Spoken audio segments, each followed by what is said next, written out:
Beleza. Então, bom dia a todos. São 6 horas da manhã e a gente vai dar início à nossa reunião semanal do programa de capacitação complementar em ecoendoscopia e endoscopia da via biliar e pancreática.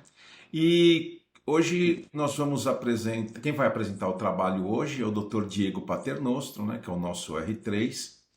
E ele vai falar sobre as novas propostas estratégicas para o tratamento, né, das neoplasias neuroendócrinas pequenas, né? E quais são os fatores que podem afetar esse tipo de tratamento de nova estratégia.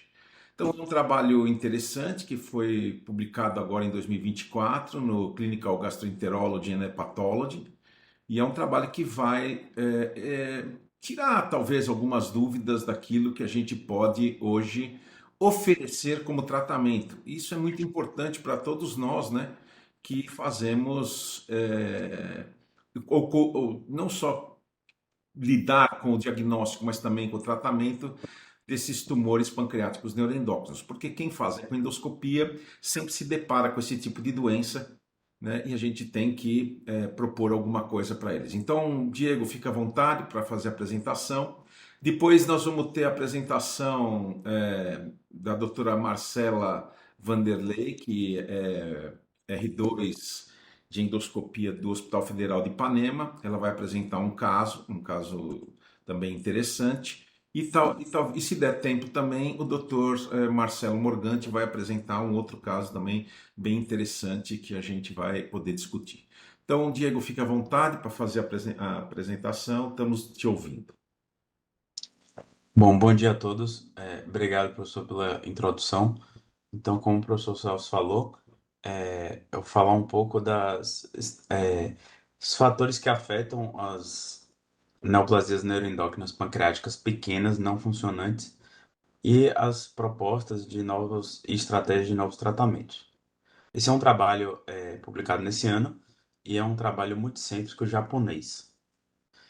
Então, as neoplasias neuroendócrinas pancreáticas, elas são condições raras, porém, o seu diagnóstico está se tornando cada vez mais frequente frente aos avanços em métodos de aquisição de imagem e aquisição tecidual, guiada por ecoendoscopia. E o comportamento biológico dessas lesões, ela pode variar de indolente até agressiva.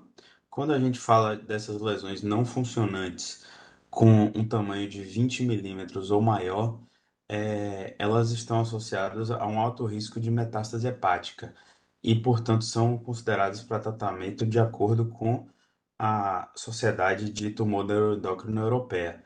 Então, essas condutas frente a essas lesões maiores do que 20 milímetros, elas são bem estabelecidas. Com relação a essas mesmas lesões pequenas, ou seja, menores do que 20 milímetros ou até 20 milímetros, as condutas das sociedades variam muito. Então, com relação à Liga do Nacional do Câncer, ela propõe uma abordagem individualizada de acordo com a condição clínica do paciente, sobretudo. Na Sociedade de Tumor Neuroendócrino Norte-Americana, frente a uma lesão de 10 milímetros ou menor, a proposta é de vigilância e entre 10 a 20 é uma decisão caso a caso. Isso que abre muitas possibilidades, né? Com relação à mesma sociedade já citada anteriormente, a de tumor neuroendócrino europeia, com a lesão menor do que 20, o acompanhamento é preconizado, independente da localização da lesão. E com relação à sociedade japonesa de tumor neuroendócrino, é indicada a ressecção para todas as lesões, independente do tamanho. Então, uma grande variedade, né?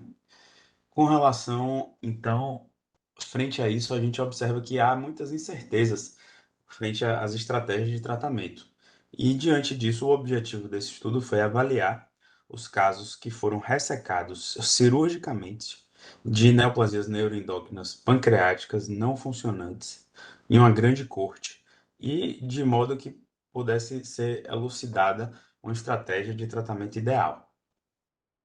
O contexto desse estudo foi desenvolvido com mais de 100 pacientes que foram submetidos à ressecção de pequenas lesões neuroendócrinas pancreáticas não funcionantes, pequenas com 20 milímetros ou menos, de modo que foram analisados os fatores associados. Fatores esses que foram metástase linfonodal, a recorrência das lesões e o prognóstico do paciente. Então, essa é um fluxograma que o trabalho traz, que ilustra bem a metodologia do estudo.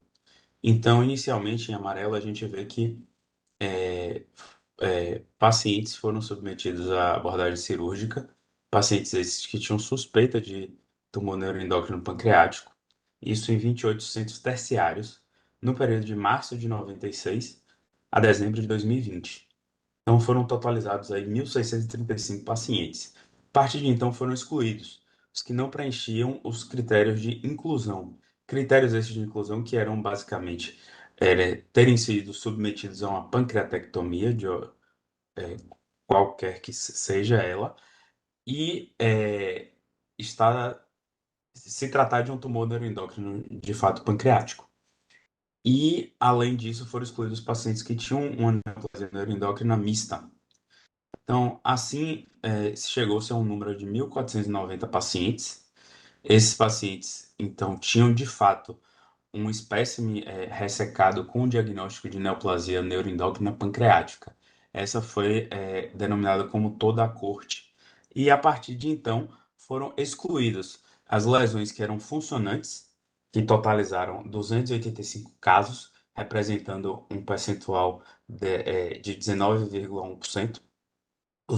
As lesões que tratavam-se de tumores hereditários, 80 casos, cirurgias que não foram curativas, 43 casos, e a presença de metástase à distância, 68 casos. Então, assim foi chegada à corte de análise. A corte de análise totalizou 1.014 pacientes e foram analisados os fatores prognósticos dessas lesões não funcionantes.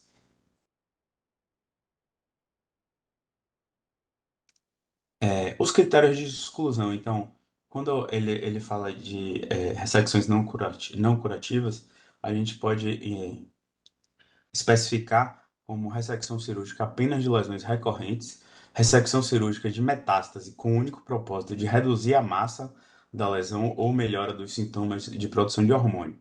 E também foram excluídos os pacientes que tinham um índice de Ki67 desconhecido e um diagnóstico final de neoplasia neuroendócrina misto. Então, essa é uma tabela suplementar que já começa a expor os resultados do trabalho. Então, é uma tabela de demografia e de achados clínico-patológicos de toda a corte e da corte de análise. Então, as variáveis, comparando esses dois grupos, com relação à idade e sexo, eram semelhantes. E a presença de lesões funcionantes. Então, toda a corte, como eu já falei, eram 19% dos pacientes, e esses não foram incluídos na corte de análise. Pacientes com lesão que ele caracterizou hereditária, né? A neoplasia neuroendócrina múltipla tipo 1, a doença de von Hippel-Lindau, ou outras, que totalizaram 8%. E o que chama-se atenção aqui é que a gente tinha um tamanho de lesão médio em torno de 16 milímetros, que foi semelhante, parecido, né, na corte de análise, 15 milímetros. Um índice de Ki67 de 2, de todos, nos dois grupos, perdão. E o grau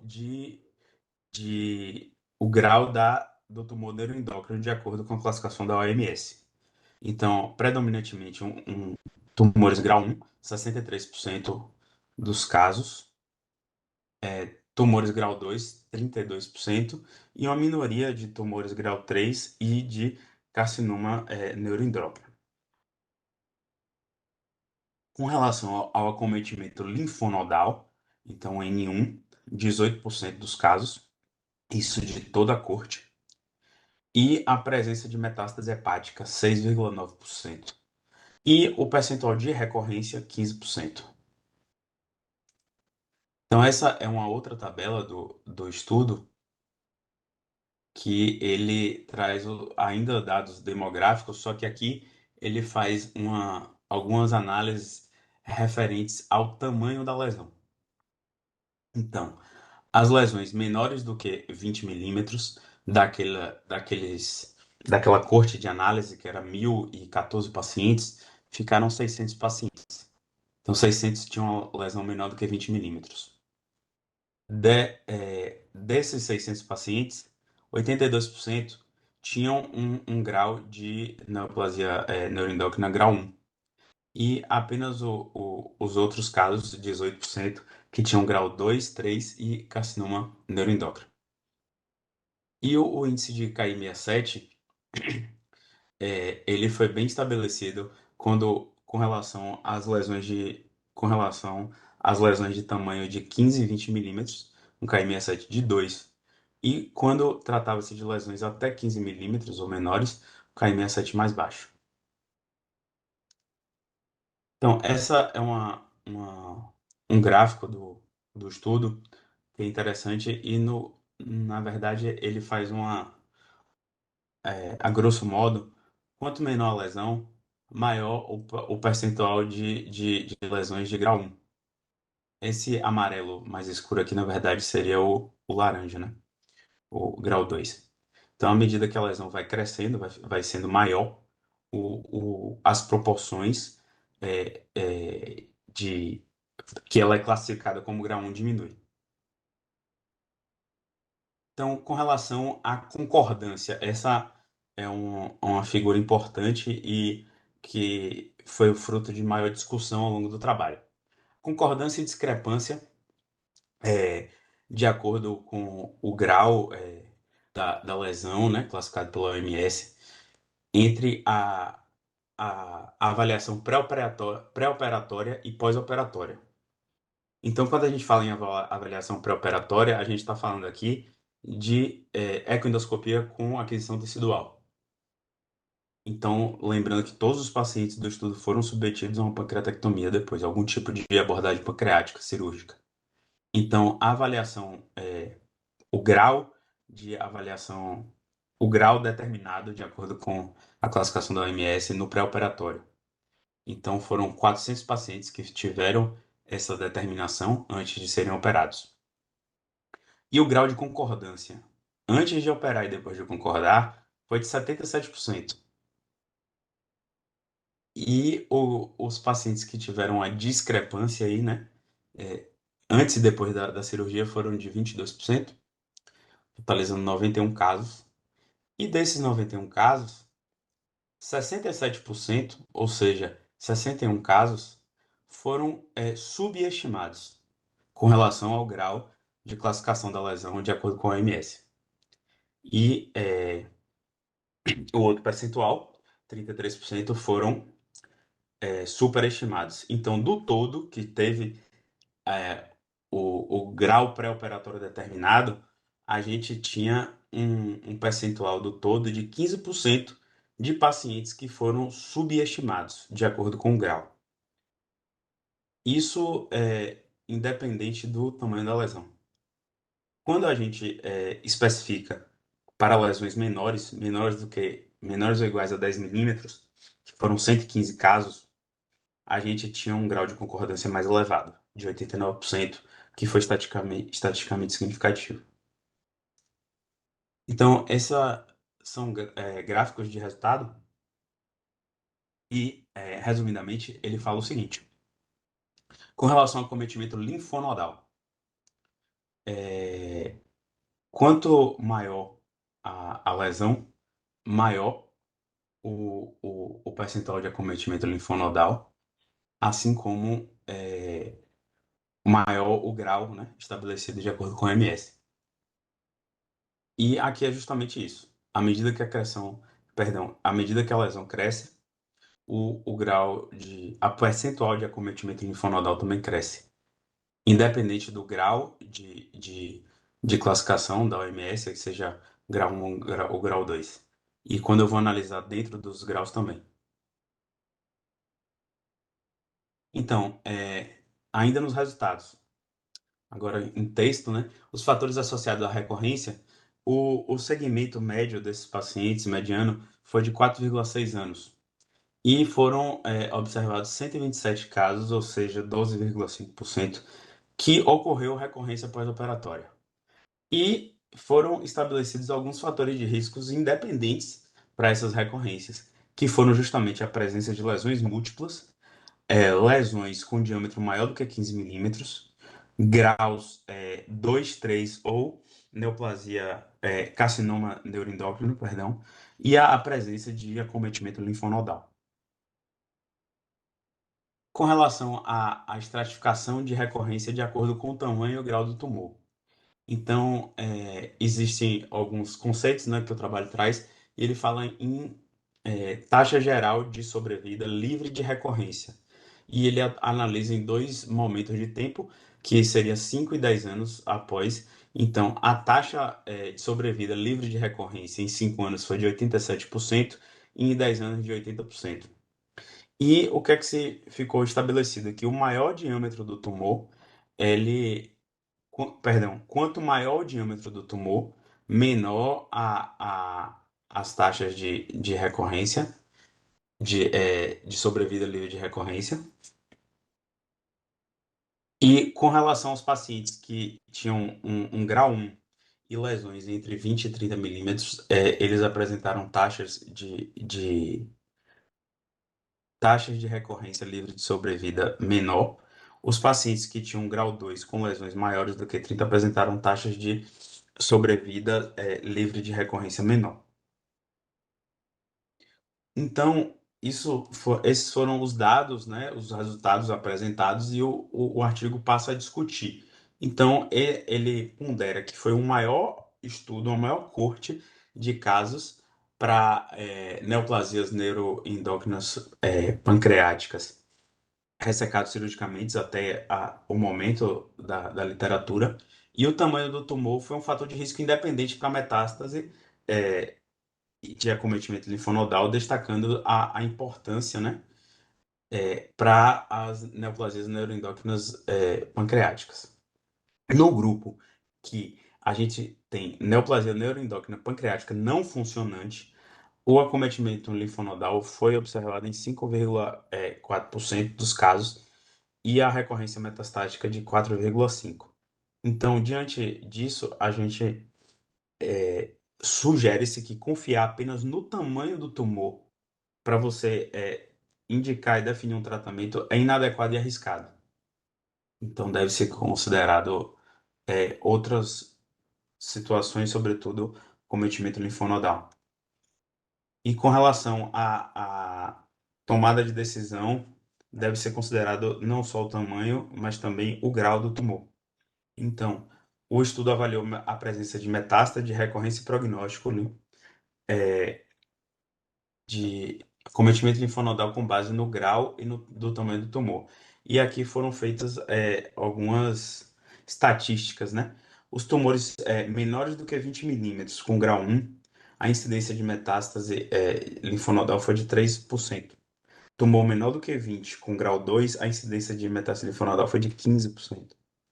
Então, nas situações de tumores de 15 a 20, só que, primeiro, em grau 1, a sobrevida livre de recorrência em 5 anos foi maior do que 95%.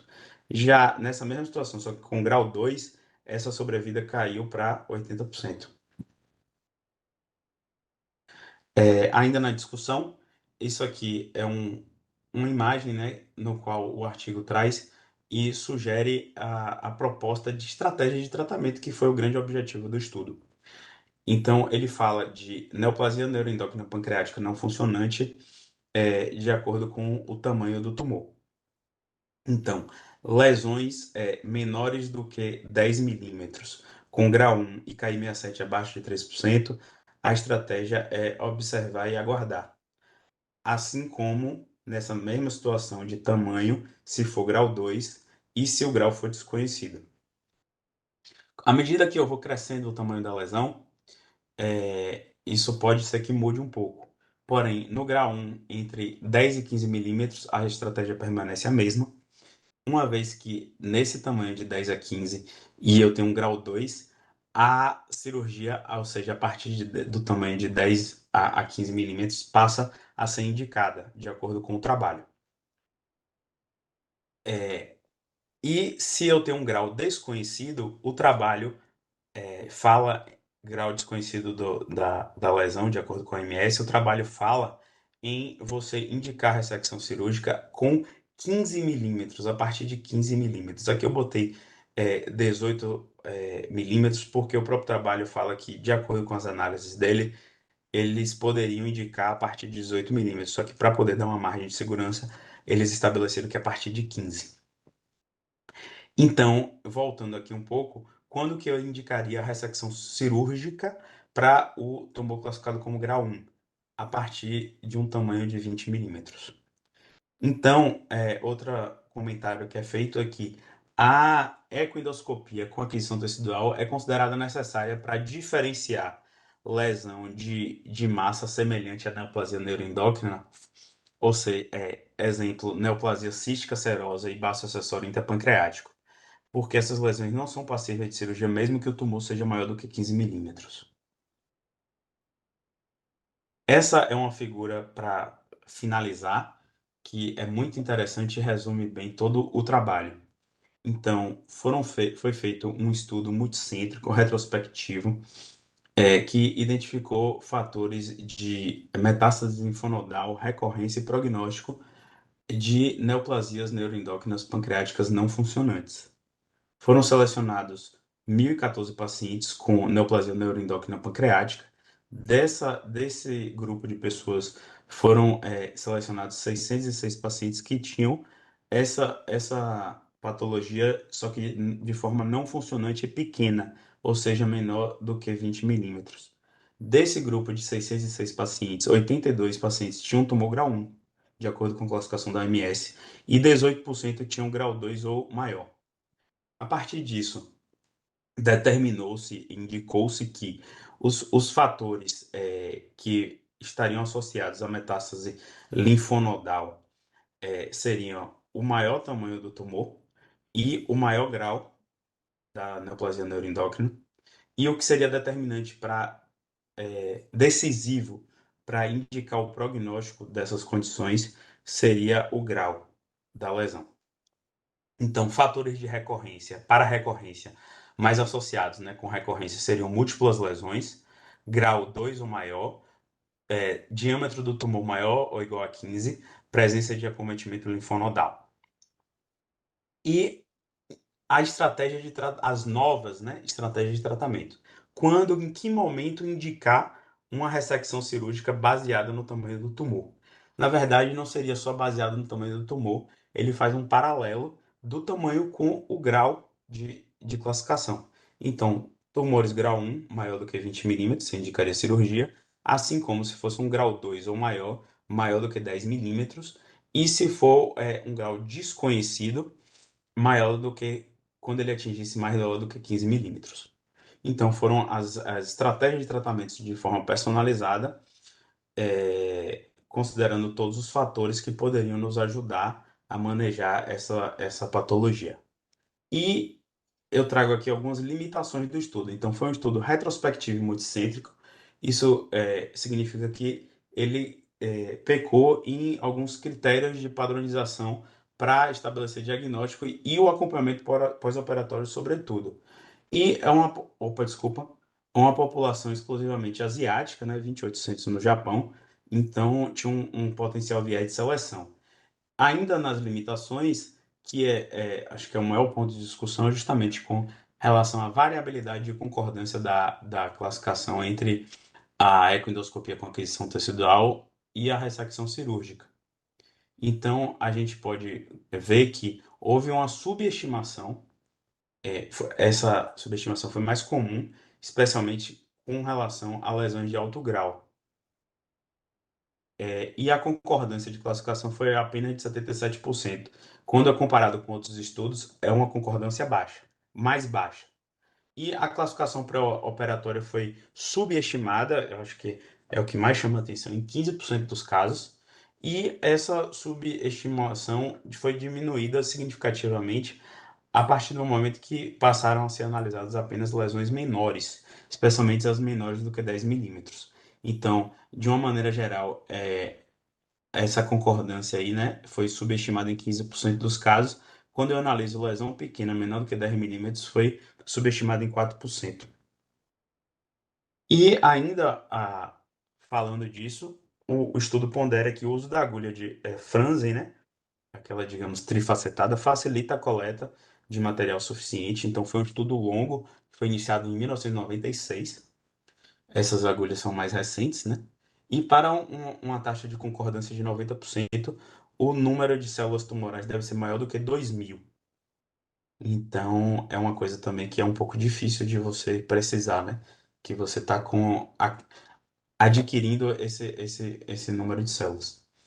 E a técnica de Fanning, né, aquela técnica em leque, quando usada nesse estudo, ela pode fornecer, perdão, também uma classificação precisa para as lesões pequenas. Então, o estudo conclui que a taxa de metástase linfonodal, taxa de recorrência e prognóstico, com base na maior amostra de pacientes para neoplasia neuroendócrina pancreática ressecada cirurgicamente. Então, esse foi o estudo que analisou isso com o maior número de casos. E que as neoplasias neuroendócrinas pancreáticas não funcionantes, elas são heterogêneas, com níveis variados de malignidade. E assim foi proposta uma estratégia de tratamento que considera não apenas o diâmetro do tumor. Isso que o estudo traz como a grande novidade, né, nesse tratamento, mas também na classificação da neoplasia neuroendócrina.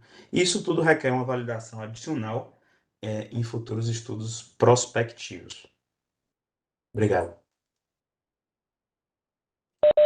Muito obrigado, Diego, pela sua brilhante apresentação. Realmente, esse é um trabalho interessante, né? Acho que vocês perceberam o interesse desse estudo, né?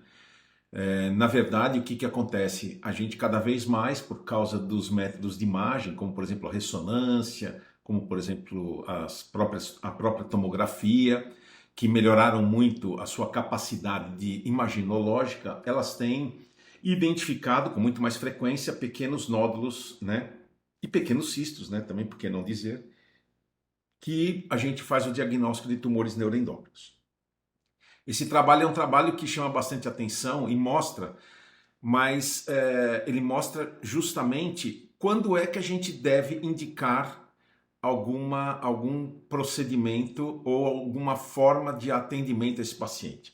É óbvio que quando a gente tem uma lesão pequena na cabeça do pâncreas, uma lesão, por exemplo, menor do que 2 centímetros na cabeça do pâncreas, fica geralmente essa dúvida, né? E essa dúvida eu mando esse paciente para o procedimento operatório? Provavelmente sim. Por quê? Porque vocês perceberam que quando você tem uma lesão de um determinado tamanho, ou seja, quanto mais esta lesão cresce, a chance de você encontrar nódulos linfáticos é maior. E aqui ele está discutindo uma técnica uma estratégia terapêutica que vem sendo utilizada principalmente na Europa, que é o Watch and Wait. Quando a gente fala do Watch and Wait, eu também posso colocar neste trabalho o que? A radiofrequência. Ou seja, é aquilo que a gente apresentou na última semana, que é a radiofrequência dessas pequenas lesões. Ou seja, uma pequena lesão de até 1,5 centímetro, né? Você pode indicar com tranquilidade ou a estratégia de observar, esperar e observar, ou indicar a radiofrequência. Então, se vocês perceberem, Diego, se você puder mostrar aquele desenho que eles fizeram muito bem do tamanho, né, em relação àquela tabela bem lá no final, mais ou menos. Pode passar, acho que passa a primeira tabela. Essa daí, por exemplo, essa daí. Então, por exemplo, vocês estão vendo essa tabela. Essa tabela mostra o quê? O KI67 menor que 3, o KI67 entre 3 e 20 e o grau desconhecido. Então, o que que acontece, gente? A gente nós da ecoendoscopia, que fazemos ecoendoscopia, fazemos parte integrativamente desta condição. Por quê? porque a gente vai coletar tecido. E pena que o Filadélfia não está aí, mas o importante mesmo é você fazer o quê? A microhistologia. Porque os erros que foram ministrados, que foram identificados, volta um pouco para quando a gente compara aquela tabela com o grau, que vocês vão ver aqui. Os erros não foram pequenos, foram grandes. Não, essa de cima, essa. Então vocês estão vendo aqui, por exemplo, uma lesão menor do que 20 milímetros, que foi 134, onde a concordância foi só de 72%. Mas prestem bem atenção no menor de 10. A concordância muda, foi de 89,6%. Por quê? Porque provavelmente os colegas que fizeram esse trabalho não devem ter os detalhes técnicos, eles devem ter usado uma agulha muito mais fina, de 25 gauges, e vocês percebam que a maior taxa é de superestimação, que é o que, por exemplo, eu tenho na minha experiência pessoal. Eu até já mostrei alguns casos onde você faz a biópsia, o KI67 vem até 2 e a gente indica cirurgia e quando vê a peça operatória ele é menor. Então, isso acontece principalmente nas lesões menores do que 10 milímetros. Esse trabalho, para mim, foi extremamente importante porque eu acho que, baseado nele, exatamente nesse trabalho, você pode, com tranquilidade, muita tranquilidade, indicar em pacientes com até 15 milímetros, que volta naquela imagem que o Diego até colocou, de 15 milímetros até 18,5 milímetros, né? Que ele é aquela imagem final, né? Você percebe que realmente, quando você faz uma ecoendoscopia, uma aquisição tecidual, você consegue fazer a hematoxilina e a eosina e você consegue fazer a imunistoquímica, você está com tranquilidade para fazer esse tipo de procedimento. Então, realmente, eu quero ouvir depois, mas eu vou deixar para o final a palavra do Rodrigo, né, que é o cirurgião, mas eu queria ouvir também, eu quero saber o que é que vocês pensam, né, o próprio Marcos Clarencio que está aí, a doutora Joselda também que está aí, o próprio Humberto, por favor, fiquem à vontade para discutir, acho que a gente está aberto à discussão, esse é um trabalho extremamente interessante, e que dá subsídio para que a gente faça, no lugar do watch and wait aqui, no caso do paciente querer um tratamento, inclusive a radiofrequência desses tumores. Fala, Humberto. Bom dia. Bom dia a todos. O Diego, ele resumiu, apresentou muito bem a realidade do trabalho, né? E você comentou que sobrou pouca coisa para a gente falar, seus comentários. O que me chamou a atenção é que, desse número de pacientes estudados, 18% estavam, já é uma condição avançada, né? Então, não é baixo, com todos os critérios que eles usaram. Outra coisa que me chamou a atenção que o número de pacientes que foram submetidos, o Diego pode me corrigir, a uma análise pré-operatória com material, com aquisição tecidual, também foi baixa, não foi alta. Não. Não foi alta. Então, isso, ou seja, eles indicaram cirurgia baseados em outros critérios, que não foi aquisição tecidual, que não foi o grau do tumor, e ao mesmo tempo eles colocam que o grau do tumor é extremamente importante, né? Exato. Então, assim, é um pouco de contrassenso. Se eles não funcionaram, não tiveram aquisição tecidual num número elevado de pacientes, eles chegaram à conclusão que isso é importante. Tudo bem, dentro eu acho que foi 20% só que eles funcionaram, né, Diego? Você me corrige. E essa. Em torno de 2 terços. Desculpa, não escutei. Em torno de 2 terços, porque foram Dois. 600 pacientes que foram não funcionantes, né? Ele analisou 400 quanto a isso. Mas só Então, assim, lembrando que a maioria foi citologia. Lembrando que a maioria foi citologia. citologia. Depois eles mencionam a agulha de biópsia, né? A Francine. Então, assim, a outra coisa que me chamou a atenção, por que o nível de concordância foi maior nas lesões pequenas? Funciona melhor nas lesões pequenas? Exatamente. A gente devia esperar que nas lesões maiores você conseguiria mais material e você teria um nível de concordância com a cirurgia. Então, Fora essas percepções que eu vi do trabalho, que o Celso já muito bem analisou a conduta, né? E assim, quando eu acabei de ler o trabalho, a minha conclusão foi assim: o watch and wait é no watch and wait. Vai mudar para mim. Quer dizer, se você tem, mesmo que o tamanho seja importante, mas o grau é importante, você tem que funcionar toda a lesão e não ficar trazendo uma ansiedade no paciente por muitos anos de você ficar acompanhando do watch and wait. A gente já discutiu aqui vários trabalhos de watch and wait, mas todos colocando 20 milímetros, o tamanho da lesão, como um número, um cutoff, né? Quer dizer, um número mágico. Esse número, eu acho que vai cair, tem que cair, né? Tem como o trabalho aí mostra, quer dizer, esse número vai ser talvez o watch and wait, como ele mostra aí nas lesões de 15 milímetros, mas lesão de 15 milímetros que você não consiga um material adequado para ver o grau, vai para a cirurgia. É o que está. Então, assim, a gente vai ser muito mais ativo, proativo na conduta desses pacientes.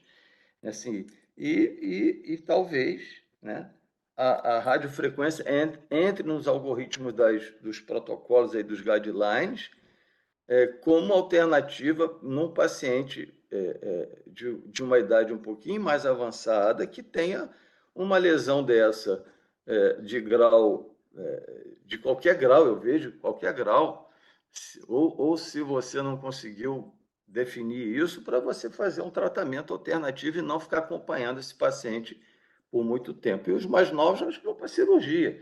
Isso foi, está aí o gráfico aí que essa, esse slide aí, né? Perfeito. Que mostra bem isso aí, né? Quer dizer, eu acho que o watch and wait perdeu espaço e a cirurgia ganhou. Ele ouviu o surgindo depois. Perfeito. Marcos, Posso quer comentar falar? uma coisa, Dardengue? Posso? Oi, claro. Fala aí. Vou me adiantar um pouquinho, porque só para complementar uma coisa do Humberto.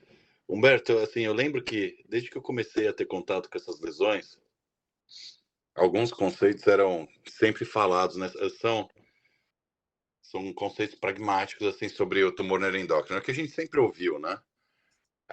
Que um neuroendócrino, dentro da mesma lesão, pode ter áreas de diferente comportamento biológico, né? Então, aquela história dos hotspots, né? Então, acho que por isso que as lesões pequenas acabam tendo maior concordância entre a biópsia e se você fizer uma análise de anátomo patológico de peça total. Então, assim, teoricamente, quanto maior for a lesão, maior é a chance de você não pegar um hotspot, a pior área da lesão, e fazer um subestadiamento da lesão, né? A outra coisa que eu acho que sempre foi falado, né, um mito passado para frente em relação aos tumores neuroendócrinos, é a mudança do comportamento biológico da lesão ao longo da vida. Então, assim, são aqueles tumores que eram pequenos, que foram acompanhados durante longo período, de repente parece que a lesão muda de comportamento biológico e se torna muito mais agressiva e acaba sofrendo alguma intervenção, e quando você vai ver, no final, às vezes até lesões que foram biopsiadas com Ki67 baixo, de repente pega uma área de Ki67 super alto e o doente se torna metastático. Então eu lembro que assim, há muito tempo a gente ouve falar desses conceitos, né? E acho que dentro desses conceitos que eu sempre ouvi, eu sempre pensava assim, né? Assim, quais são as milhares de aulas em congressos, né? A gray zone do neuroendócrino. Então, se você pegar qualquer congresso no mundo inteiro, recentemente eu fui num que estava lá, a grande pergunta, né? Neuroendócrino de 1 a 2 centímetros, o que fazer? E eu sempre colocava na minha cabeça, uma vez eu fui dar uma aula sobre isso, e falei assim, de 1 a 2 centímetros, qual neuroendócrino? Do que a gente está falando? Parece que a gente sempre coloca tudo dentro de um saco, meio que assumindo que o tamanho fosse a única fator de estadiamento pré-operatório, pré-intervenção de importância, o que você conseguiria fazer com exame de imagem simples, uma tomografia, por exemplo, e colocar todo mundo dentro do mesmo saco. E sempre que eu falei sobre o tema, sempre que eu assisti uma aula sobre isso, eu falei, meu, do que a gente está falando? Aí no meio tem diferentes lesões, né? e lesões que talvez tenham que ser tratadas de forma diferente de acordo com outros fatores, que obviamente é o grau histológico, o grau OMS e o Ki-67. Então, acho que assim, esse trabalho, a grande importância dele é exatamente isso. Né? Então, assim, dentro da zona cinzenta do neuroendócrino, que todo mundo fala, a gente está tratando diferentes lesões. E a gente tem que começar a individualizar o nosso tratamento. Então, acho que assim, esse trabalho foi extremamente interessante. Vai um pouco de acordo com o que muita gente fala, com o que muita gente pensa. A gente não pode considerar só neuroendócrino de 1 a 2 centímetros. Então, assim, do que a gente está falando? Vamos ver o grau, vamos ver o Ki-67, vamos acompanhar essas lesões. Porventura, mesmo seguindo, teve modificação da lesão, vamos rebiopsiar a lesão, né? Vamos fazer múltiplas biópsias dessa lesão, tentando acertar, se ela for já um pouco maior, diferentes áreas, para ver se a gente tem variações de Ki-67 intralesional e tenta achar um hotspot dessa lesão. E Ardengue, o que eu queria falar em relação à radiofrequência dessas lesões, eu acho que ela vai seguir o mesmo caminho do fígado. Eu acho que o pâncreas é o fígado atrasado 3 décadas, né? Eu acho que vocês vão começar a intervir sobre lesões que inicialmente não são cirúrgicas, para se chegar ao tempo, que é o que a gente vê hoje no fígado, que é assim, beleza, essa lesão tem que ser tratada. Qual que é o melhor método? E sadiamente o que eu vou falar agora, entre aspas, os métodos um dia vão começar a competir. Esse caso é melhor para cirurgia. E depois você vai para a outra para ver qual é melhor. Essa lesão é mais cirúrgica, essa lesão é mais para radioablação, essa lesão é melhor para tratamento endoscópico. Agora, eu acho que mesmo dentro disso, a grande questão é assim, quando a gente pega uma lesão pequenininha, eu acho que um trabalho que tem que ser feito, a gente tem que entender qual é o fator de risco dessa lesão. Então, se é uma lesão pequenininha, que em última instância a gente tem fatores indicativos por ultrassonografia endoscópica, por biópsia, que provavelmente o comportamento dela biológico vai ser extremamente favorável, observa um pouco mais. Mexeu, queima. Ou então, assim, essa é uma lesão que, mesmo pequena, já é uma lesão que traz um certo grau de preocupação para a gente. Logo na abordagem inicial já é indicado o tratamento endoscópico. Então, acho que a gente cada vez está entendendo melhor, isso vai continuar seguindo, e conforme a gente for entendendo melhor o comportamento biológico dessas lesões pequenas, mais rapidamente a gente vai começar a indicar a intervenção, e aí, mais rapidamente, a gente vai começar a aplicar a tática de ablação dessas lesões por via endoscópica. Perfeito, eu concordo plenamente com tudo que você falou. Acho que é irretocável, eu acho que é exatamente isso mesmo. E eu fico feliz, né, de ouvir um cirurgião falando isso, porque não vai ser fácil convencer os cirurgiões, né, em relação a esse tipo de processo. Já não é fácil convencê-los do watch and wait. Imagina convencê-los da radiofrequência. Fala, Marquinhos. Olhe bem, bom dia. Olhe bem, bom dia. Esse trabalho, assim, ele é interessante. Claro que ele tem alguns pontos negativos, retrospectivos, e as limitações que o Diego colocou, mas esse é um trabalho extremamente interessante para mostrar a importância da histologia em doenças complexas, em doenças que a gente ainda não sabe muito bem, né?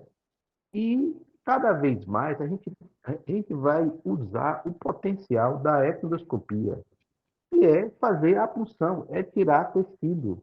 E a gente está fazendo isso cada vez, nós que trabalhamos com eco, cada vez melhor, as agulhas melhoraram, cada vez mais a gente vê que aquele receio de pancreatite, aquele receio de sangramento, isso é uma coisa muito, muito, muito, muito pequena, né? Então, isso valoriza cada vez mais o valor que tem a epidoscopia mediante a outros métodos de imagem. A gente não pode ficar vigiando um paciente, dando diagnóstico, só por método de imagem, se a gente tem a possibilidade de obter algo que é extremamente importante para você conhecer a doença, dar diagnóstico, que é a histologia. A gente está fazendo isso cada vez melhor, cada vez melhor. Então, a gente vê que tamanho aí não é documento, né? Tamanho não é documento. Abre também um leque para o tratamento endoscópico naqueles casos que você tenha um quadro clínico difícil, paciente muito idoso, um jovem que vai fazer uma duodeno pancreática e você pode dar a chance a ele de fazer uma radiofrequência, né? Então, esse trabalho realmente valoriza cada vez mais a ecoendoscopia e a tendência é realmente impulsionar muita gente, né? Não tenha receio de impulsionar, porque na maioria das vezes não vai dar nada, não vai ter evento adverso. Recebi um caso recentemente de 36 anos, né, com um cisto de 10 milímetros, que questiona se é IPMN ou não. Imagine seguir esse paciente. O que foi que eu fiz? Eu fiz punção e vamos esperar o resultado. Se for inflamatório, esse paciente vai ficar tranquilo, a família vai ficar tranquila. Então, como a gente tem isso na mão, por que não usufruir cada vez mais? E esse trabalho mostra isso, que a punção cada vez mais deve ser feita para a gente utilizar esse instrumento que é importante para a gente entender as doenças, saber a evolução, o prognóstico, que é a histologia. E quando você manda para um patologista bom, é que isso ajuda muito ao paciente. Ok?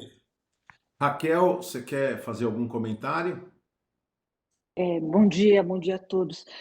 O meu pensamento é como todos falaram, que não dá para você ter uma análise adequada de um suposto neuroendócrino sem análise histopatológica. Isso está bem definido e, às vezes, quando a gente encaminha para a ecoendoscopia, para fazer punção e não é feita, considerarem muito pequeno, que infelizmente isso acontece, eu já deixo essa informação para o paciente, que nós temos dúvida exatamente que grau, qual é a malignidade, vamos dizer, dessa lesão para o paciente.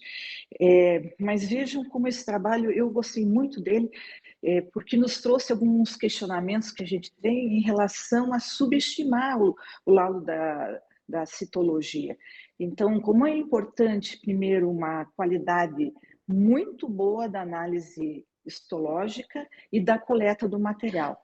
Então, e até depois você pode comentar, pena que a Filadélfia não está aí para dizer qual é o resultado que vocês têm em relação a isso. O problema é que, se você tem um grau estimado muito baixo, muitas vezes você não encaminha para a cirurgia, então não tem esse resultado que esse trabalho teve, que foi bem interessante por isso.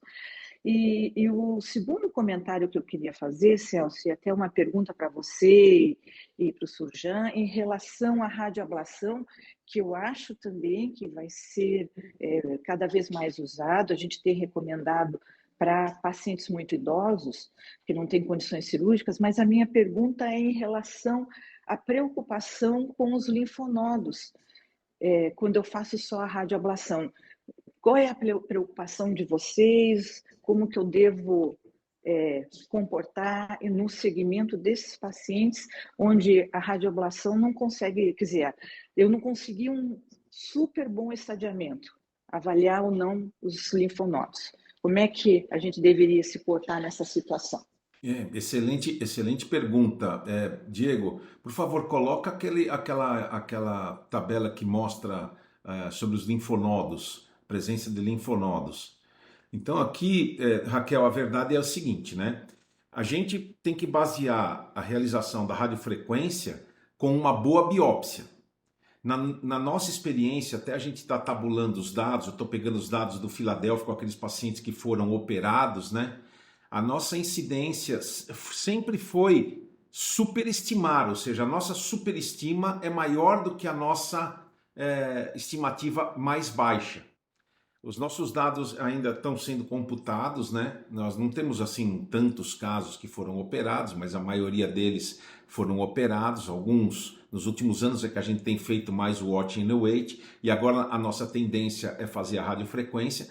Mas a gente sabe que se a lesão for pequena, né, menor do que 20 milímetros, como vocês estão vendo naquele primeiro gráfico à esquerda, a chance de você ter uma nódulo linfático está em torno de 5,4%, né? 5,4%, né? Ou seja, a chance é pequena de você ter nódulos linfáticos. Agora, quando a lesão é maior, aí a chance praticamente triplica, né? Ou seja, vai de 5,4% para 28,4%. Na verdade, você está destruindo a lesão pancreática. Isso tem que ficar claro. Quando você faz a radiofrequência, você destrói a lesão pancreática. Mas você não consegue, infelizmente, dependendo do tamanho, acredito eu, a gente está fazendo isso muito recentemente, né? A gente não sabe o que vai acontecer com as metástases que já estão, entre aspas, né, em circulação, ou seja, em nódulos linfáticos, na própria corrente sanguínea, né? Porque a gente vê muito no pâncreas metástases hepáticas, né? Então isso fica realmente muito mais difícil, a gente não tem como fazer. Mas o que chama bastante atenção é a destruição que a gente tem desse tumor pancreático. O que evitaria, até isso é uma outra questão, né, que a gente pode até discutir com o Rodrigo, pode ser até objeto de uma outra reunião, que seria o seguinte, né? Eu tenho uma lesão avançada, que aí eu acredito também. Eu tenho uma lesão avançada, uma lesão de mais de 2, 3 centímetros, que se encontra por exemplo, vamos supor uma lesão de 3 centímetros, tá? Um borderline que nos traz muito problema. E eu tenho inúmeras metástases hepáticas. Será que não vale a pena também a gente destruir esse tumor pancreático e deixar para um tratamento mais específico metastático? Mas esse é um outro capítulo, tá? Esse é um outro capítulo. Eu acho que agora a gente está no capítulo de aprender o que fazer com as pequenas lesões e ver a evolução dessas lesões, né? Eu acho que esse é o ponto que me atraiu bastante nesse paper, porque a gente, mesmo os cirurgiões, mesmo os gastroclínicos, mesmo os endoscopistas, não sabem muito bem como lidar com isso. E esse trabalho mostra como a gente lida. Eu penso assim, eu queria até saber se alguém discorda, o que pode pensar em relação a isso. O que você pensa, Raquel? Posso, Ardengue? Claro. Raquel, eu sempre achei que esse é o lado esquizofrênico do tratamento do tumor neuroendócrino. Sim, por exemplo, quando você vai falar algumas lesões, como foram apresentadas aí, a gente parte para um tratamento cirúrgico, algumas vezes até de preservação de parênquima pancreático. Vou te dar um exemplo. Um tumor na cabeça, neuroendócrino. Algum desses, se estiver anunciado, a gente pode fazer uma sinectomia. E até intuitivamente, eu já fiz, tá? Uma sinectomia por tumor neuroendócrino. Você sai da cirurgia e fala... É o que eu sempre falava, né? O pensamento super simples, na verdade. É assim, se essa lesão pode dar problema o suficiente para eu operar e fazer uma cirurgia desse porte, por outro lado, ela não é significativa o suficiente para eu fazer uma DPT e poder fazer uma lesão de preservação de parênquima e não fazer linfadenectomia. É uma antítese mesmo, não tem como negar isso.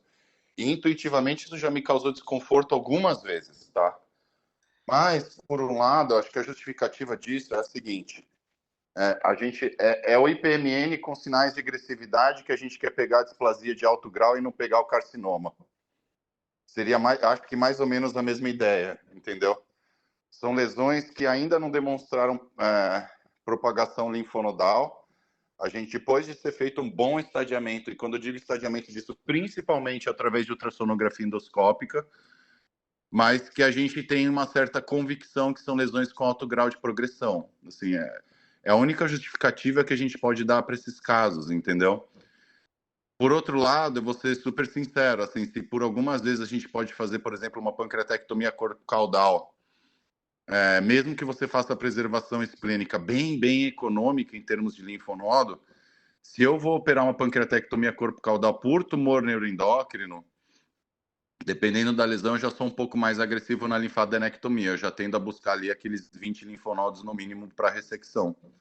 Tá? Mas eu acho que mais ou menos a justificativa que a gente dá para isso é o que eu te disse. Assim, é uma lesão que a gente tem uma perspectiva de que vai crescer, que a gente ainda tem um estadiamento que não partiu para comprometimento linfonodal, então a gente se reserva o direito de fazer uma técnica ablativa ou uma ressecção de preservação de parênquima, mesmo do ponto de vista cirúrgico, tá?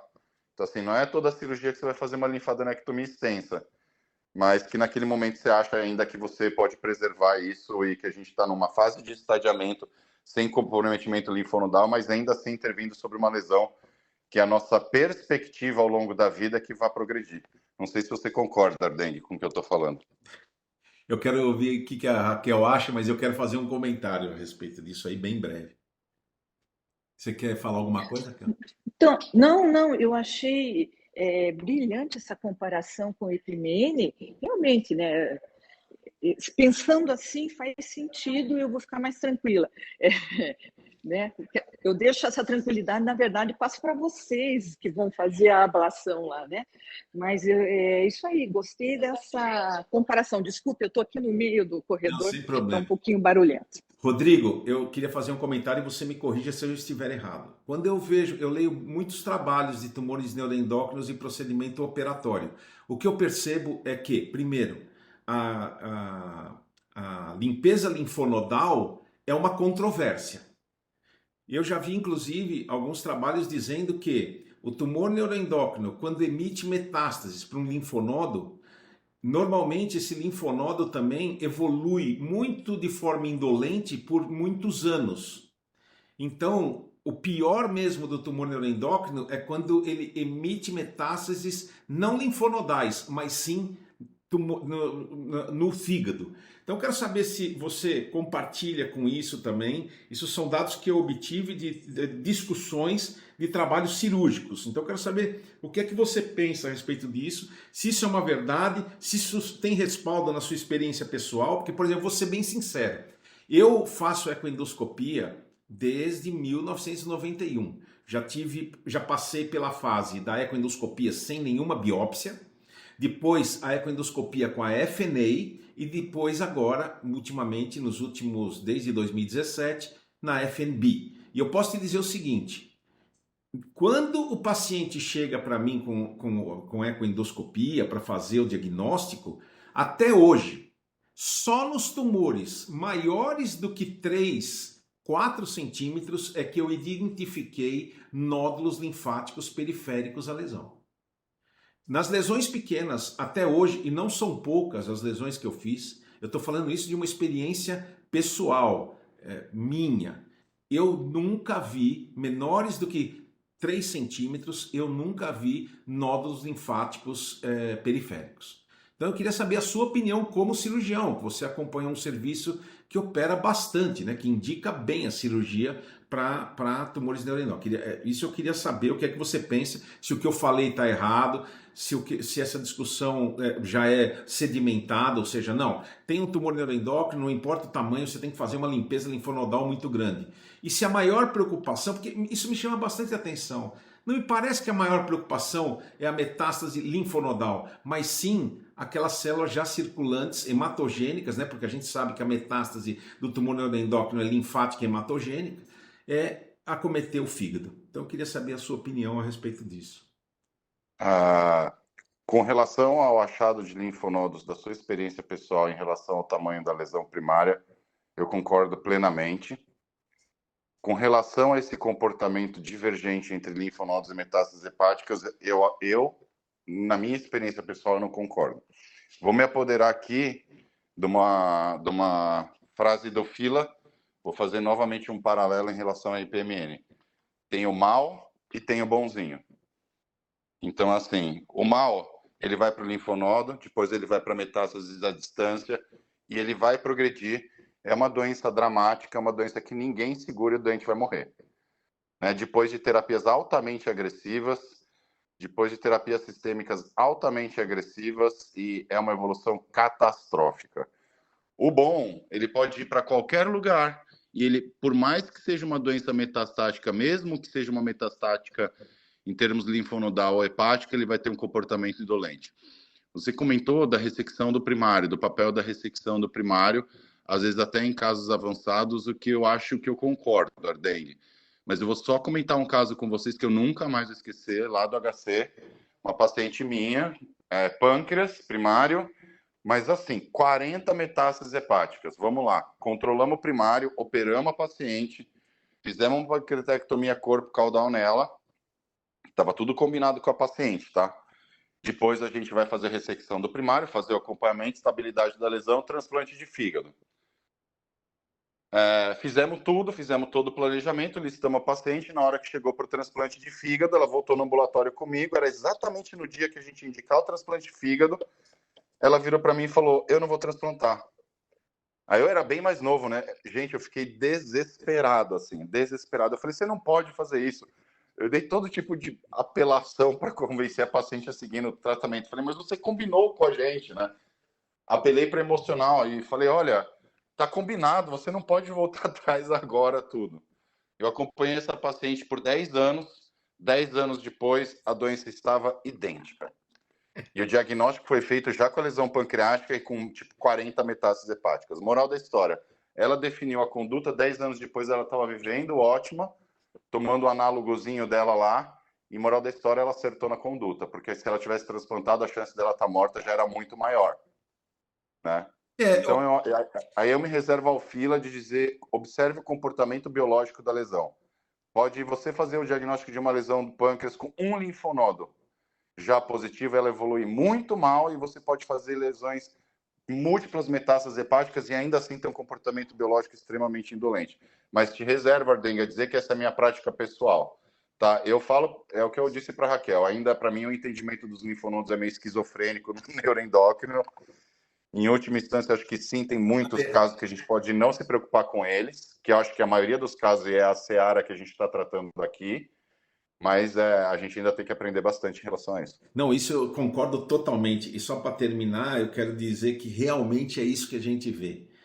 Eu, por exemplo, eu já vi pacientes lá em Ribeirão Preto, pacientes que têm uma massa grande no pâncreas e tem o fígado lotado de metástases e o paciente está muito bem, obrigado.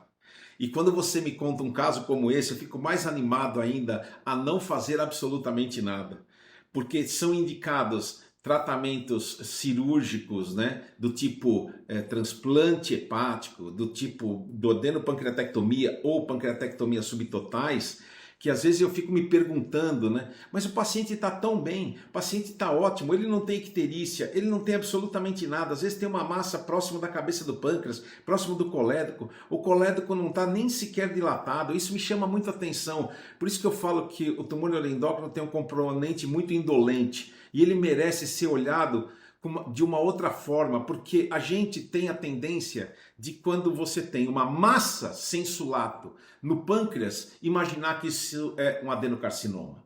E não é. Me permita, Ardengue, muito rápido. Claro. Um cara extremamente inteligente, uma vez ele veio no Brasil, eu conversei com ele. Ele era o chefe do transplante, da cirurgia de fígado do Bujon na França, o Jacques Belguetti.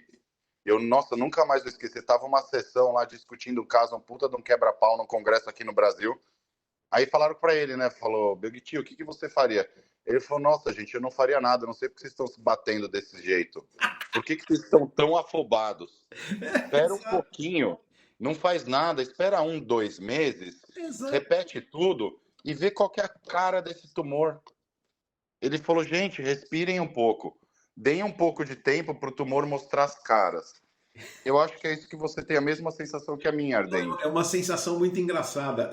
Então, assim, essa paciente, quando ela tomou a sábia decisão de não ser transplantada, naquela época no HC, a sobrevida em 5 anos era de 65%. Então, Se ela tivesse sido transplantada, ela teria tido uma chance de morrer em 5 anos de 35%. 10 anos depois, ela não tinha progredido nada a doença dela.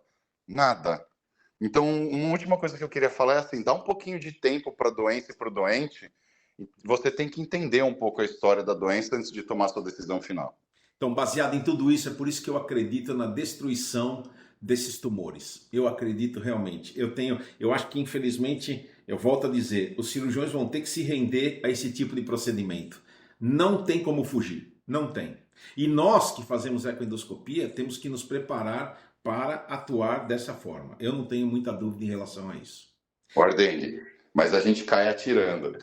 É, claro, eu sei disso. Bom, pessoal, vamos passar agora então para o caso clínico. A gente tem mais 25 minutinhos para fazer o caso clínico. Então, por favor, a Marcela, né, vai apresentar o caso. Então, pode apresentar o caso e depois a gente discute, tá bom, Marcela? Bom dia a todos. Obrigada, doutor Celso, pelo convite. Estão me ouvindo bem? Sim. Eu vou trazer um caso hoje que nós fizemos aqui no Hospital de Ipanema, que é uma abordagem com ultrassonografia endoscópica de monodontonecrose associada à síndrome de desconexão do ducto pancreático principal. Além disso, o que motivou também a gente apresentar esse caso é que teve uma discussão recente no grupo sobre a presença de vasos dentro da coleção. E nesse caso nós tivemos também, então vou trazer aqui para vocês.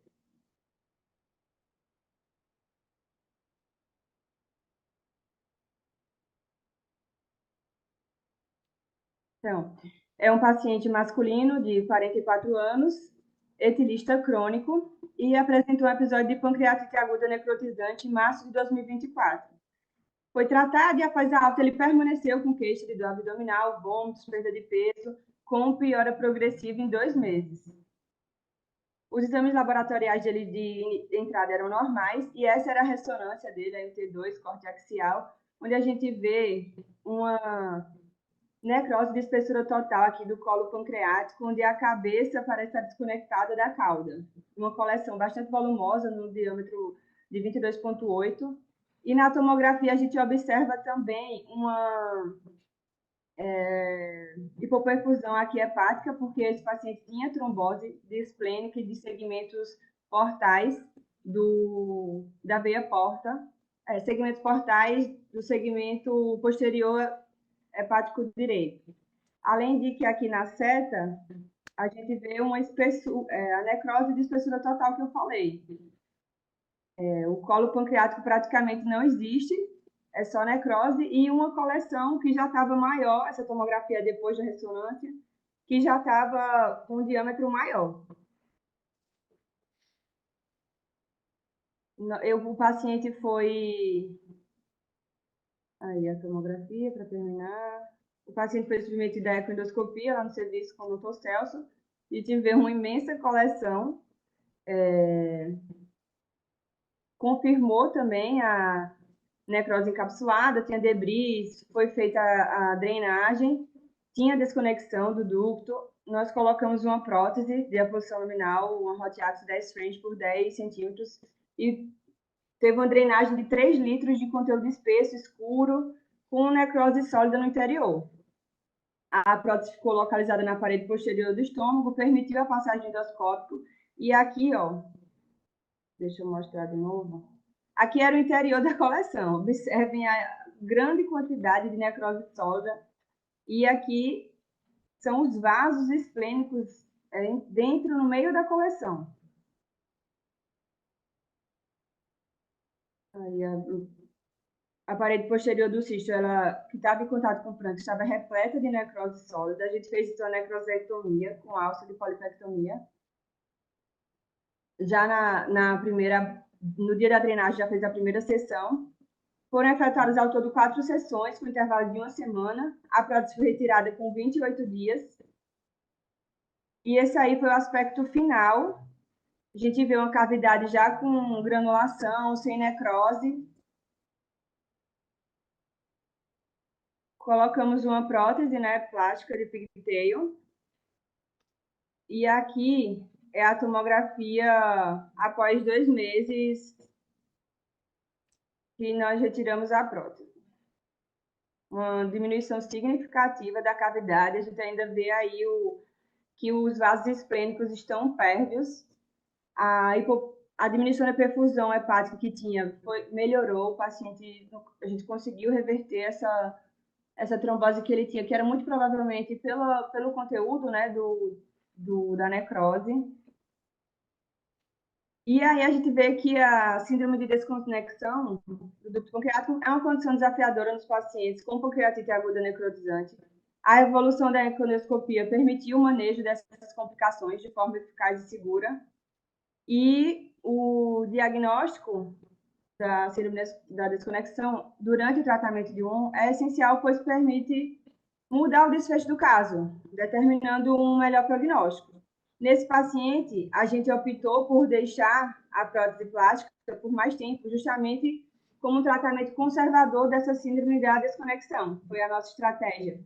E eu queria só mostrar outro vídeo aqui, que é a tomografia mostrando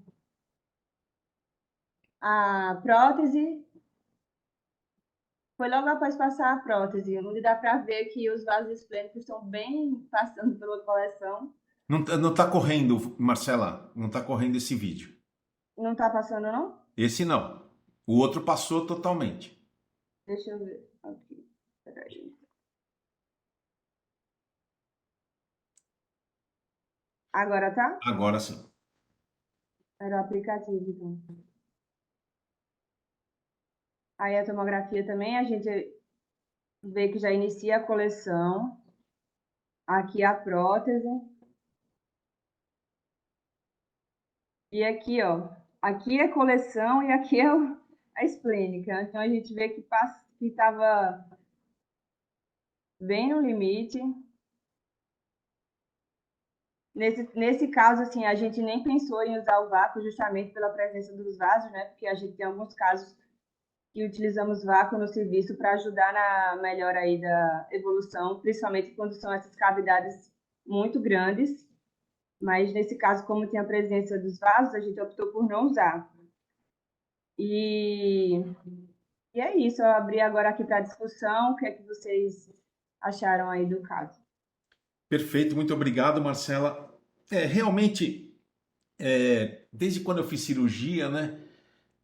Eu me lembro muito bem que naquela época a gente operava esses pacientes, né? Ou seja, fazia procedimentos operatórios gigantescos e com uma taxa de morbimortalidade elevadíssima, né? Mesmo sem, entre aspas, remover o pâncreas, mas na tentativa de remoção da necrose, a gente causava um dano gigantesco ao paciente. Além disso, os pacientes que sobreviviam invariavelmente, como é o que acontece hoje, mas a gente sabe de trabalhos que, numa porcentagem menor, esses pacientes tornavam-se diabéticos, né? Então, esse é um ponto fundamental. E uma das maiores inovações foi realmente a abordagem endoscópica dessas lesões. Eu me lembro muito bem que quando eu tive na França, o professor Liguori fez um procedimento, isso eu estou falando dos anos 1991, né? E ele fez um procedimento de sucesso, né? Talvez até ele tenha feito um procedimento num caso como esse, onde ele chegou lá com uma simples alça de polipectomia, fez a perfuração, passou um fio guia, colocou uma prótese, tirou o time de campo. E naquela época a gente tinha realmente muitos casos de infecção. Hoje, a infecção dessas massas, né, como por exemplo foi esse caso, você praticamente não vê mais. Por quê? Porque você deixa uma prótese que tem um orifício de aproximadamente 1,5 a 2 centímetros e você consegue abordar essa massa, essa coleção, essa necrose com muita tranquilidade. E o que chama atenção, por exemplo, nesse caso, foi aquilo que a gente encontrou no início do procedimento e aquilo que a gente encontrou no pós-procedimento, ou seja, você vê um processo inflamatório muito bem estabelecido, você vê que realmente existe uma área cicatricial e esse paciente evolui bem. Quando se fala de desconexão do ducto pancreático principal, a gente tem que lembrar que praticamente todos os casos como este que vocês estão vendo, onde você tem uma grande coleção e que estão localizados no corpo e na cauda, às vezes até na cabeça, mas na cabeça nem tanto, você vai encontrar realmente uma desconexão do ducto pancreático principal. E existem inúmeras condutas, como por exemplo fazer pancreatografia, como por exemplo fazer... Eu tive a oportunidade de fazer tudo isso e posso garantir para vocês que não leva nenhuma vantagem em relação a isso que foi feito. Uma conduta simples, objetiva, que removeu praticamente toda a coleção. Você deixa uma prótese por mais ou menos 6, 7 ou até 1 ano e esse paciente vai formar uma fístula natural, né? Aqui praticamente, né, se você prestar bem atenção, você vai ver que não vai ter mais cauda nem corpo. Se sobrar algum pâncreas para esse paciente, eu nem sei se ele está diabético ou não, a Marcela pode falar isso depois, mas realmente foi uma conduta muito boa. Então agora eu gostaria de saber a opinião de vocês, do próprio Humberto, né, do próprio Otávio, que está aí também, o Marcos Clarencio. Então eu quero saber a opinião de vocês como é que vocês acham, se vocês abordariam de forma diferente, se vocês fariam pancreatografia, por exemplo, porque aqui teve uma desconexão do ducto. Eu sempre digo o seguinte, eu acho que esse é um caso tranquilo, que você, numa conduta muito simples, você trata do paciente de uma forma muito, muito segura. Marcelo, Oi, Marcos Clarencio. pode falar. Parabéns aí, parabéns pelo caso, né? Isso melhora muito o paciente, sem dúvida nenhuma. Você colocou a prótese de aposição, mas também colocou alguma prótese no ducto pancreático, não? Pois é, acabei de falar para você, não faço pancreatografia. Eu acho Ah, então não totalmente, colocou. Ah, eu entendi. acho Entendi. totalmente Tudo bem. desnecessário fazer pancreatografia. Já passei por essa fase, já fiz muito pancreatografia e não vale a pena. A gente tem alguns casos de drenagem, né? E usando PICT, a gente não tem muita vivência com essas próteses, também pela questão da oportunidade, porque a gente vê mais esses casos no serviço público, né? Mas a gente está começando agora a ter alguma vivência, inclusive a gente experimentou uma prótese da Cytec, que é muito parecida com a da Boston, né? E eu gostei muito. Eu acho que a questão mais de fazer 1, 2, 3, a gente pega logo isso aí. Mas está de parabéns, isso salva o paciente. A conduta é uma conduta que melhora muito o quadro infeccioso. A questão da dor do paciente, isso melhora de imediato.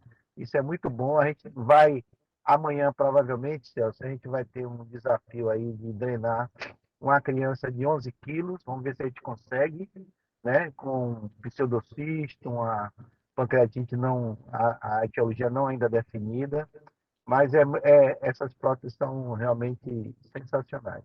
Está de parabéns aí. Muito obrigado, Marcos. Humberto? Eu queria começar assim, sendo solidário com o Surjan, porque cada vez mais nós estamos deixando ele de lado. Era tumor neuroendócrino, agora é coleção peripancreática, e acho que o Surjan seria bom, que, como grande clínico que ele é, fazer também, porque se muitos eram cirurgiões e invadiram para a área da ecoendoscopia, da endoscopia, ele também pode ser cirurgião e entrar na área da Não, endoscopia, da não ecoendoscopia. vem cantar meu cirurgião, não, para fazer endoscopia. Deixa ele na cirurgia, porque ele é muito bom. Rapaz, Ainda tem um campo muito grande para ele. tá bom. Humberto, eu estou revisando meus conceitos aqui, porque eu sempre considerei vocês grandes amigos, mas desde Macaé eu estou começando a repensar nesse conceito. É verdade, mas eu continuo amigo, tá? Eu Eu também. continuo amigo. Eu estou te defendendo aqui. Assim, não tenho dúvida que a pancreatografia é muito difícil realizar nesses pacientes, principalmente na fase de coleção, de compressão. Você colocar um catéter dentro da papila e fazer uma pancreatografia é praticamente impossível, né, eu acho. A pancreatografia faria depois da drenagem, se você quer ver a integridade do ducto, por ressonância. Se você quer estudar melhor, se tem uma ruptura parcial, por uma possível, mas discutida colocação de prótese ductal, né, numa ruptura parcial. Isso é que eu penso. E lembrar que a Hot Axo tem que ser retirada, acompanhar esse paciente e retirar logo, porque no início elas foram colocadas por muito tempo, os efeitos adversos, principalmente sangramento, foram muito, muito maiores do que atualmente, com uma preconização de retirar ela com 2, 3 semanas, né? De acordo com o tamanho da necrose, com a limpeza que você vai fazendo. Então, nesse caso, doutor Humberto, como tinha muita necrose, era uma cavidade, o diâmetro máximo dela era de 25 centímetros. Então, a gente acompanha esse paciente bem de perto e tirou com 28 dias. Não tivemos nenhuma complicação, nem durante o procedimento, nem nesse acompanhamento, e agora o paciente está bem, voltou à sua vida normal. E até a última consulta ele não estava diabético, por incrível que pareça. E você vê, você mostrou aí a o comprometimento dos vasos esplênicos, né? Então, assim, Exato. se deixa mais tempo, a tendência é essa, essa prótese até fazer uma corrosão, né? Porque é um motivo não só da parede, da coleção e da parede gástrica, mas também até de vasos dentro da coleção. Recentemente, no grupo, o Eloy mostrou um caso de uma área pulsando dentro da coleção, né? Aquilo me assustou muito. Esse daqui E, e- pulsava também, é que eu não consegui mostrar o vídeo, mas mas também pulsava. essa era maior, né? É. E a gente está esperando ele, acho que ele já colocou, se eu não me engano, e eu fiquei muito assustado com a conduta watch and wait, quer dizer, o watch and wait nesses casos. Mas também o que a gente pode fazer? Talvez a radiologia intervencionista fazer uma embolização, isso aqui eu tô saindo um pouco do tema. Mas, enfim, antes da ecoendoscopia, né? Quer dizer, antes de eu ter a ecoendoscopia disponível aqui em Macaé, a gente fez algumas drenagens por endoscopia, mas ficava realmente um tanto apreensivo quanto a essa questão dos vasos, né? Da interposição dos vasos, que pode ser feita também, mas sempre toma cuidado de estudar bem a anatomia com os radiologistas, na tomografia, na ressonância, na angio-TC, seja o que você puder fazer, para você não fugir, ver a área de punção sem a ecoendoscopia. Para quem não tem ecoendoscopia e não vai ficar esperando encaminhar esse paciente para a cirurgia. Embora eu goste muito de cirurgião, mas a drenagem pode ser feita mesmo sem a eco. É isso que eu queria comentar. Perfeito. Alguém tem mais algum comentário? Otávio, quer fazer O algum Celso, comentário? Oi. o Jorge Guedes sempre lembra da possibilidade de usar uma medicação tipo octreotide para diminuir essa possibilidade de deixar a glândula em repouso e tal. Essa questão de usar tipo octreotide passou pela cabeça, o que é que vocês acham disso? Pelo fato de ser um pouco difícil a gente encontrar, né? Não é em todos os hospitais que a É gente encontra, verdade. a gente não tem usado de rotina, mas eu acho que é uma boa tática. E eu Ok. queria fazer uma pergunta aqui de residente mesmo para vocês. Quanto tempo vamos acompanhar esse paciente, mantendo aí o pigtail para ele? Eu manteria esse Pensando, pigtail, eu manteria esse pigtail por mais de 7, 8 meses. Eu não tiraria pensando na desconexão e também no controle de novas coleções, né? De recoletar. exatamente, eu acho que quanto mais tempo esse pigtail ficar no lugar, até um ano, eu já tive a possibilidade de deixar em até um ano, a chance de recidiva é muito pequena, porque você cria uma fístula natural se tiver, por exemplo, um pâncreas funcionante, né? Um corpo, uma cauda de pâncreas funcionante e que esteja drenando para uma loja, né? No abdômen. Então acho que vale a pena você deixar por muito tempo. Eu não sei o que pensa o Marcos, eu não sei o que pensa Humberto, mas eu penso exatamente dessa forma.